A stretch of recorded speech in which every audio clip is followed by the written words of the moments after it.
I'm Nancy Cordes in Washington, where President Trump has been signaling that he might strike Iran since late December. We have to make a deal, otherwise it's going to be very traumatic.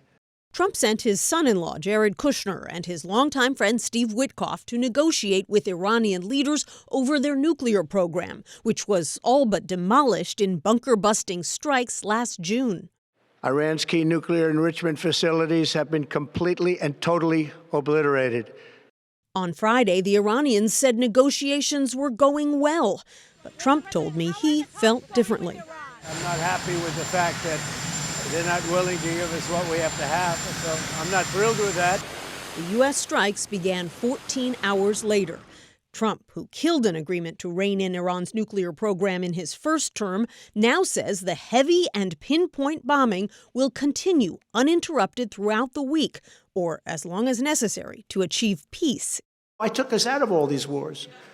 It's a major shift for a president who campaigned on avoiding foreign conflict. These terrible wars, these horrible wars that were started, they never end. On Saturday, there were scattered protests across the U.S. as federal officials hiked security in dozens of cities due to fears of reprisals.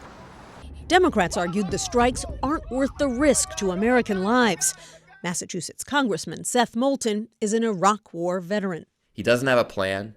His goals are all over the place. And suddenly the president of peace has become the president of war. Republicans argue now is the time to strike, when the world's largest state sponsor of terror is at its weakest. Arkansas Senator Tom Cotton. After 47 years of waging war against the United States and the civilized world, the Ayatollahs are finally going to face justice. The debate is sure to spark a battle in Congress this week over whether this can be designated as a war. And if so, why Trump hasn't sought congressional approval for it.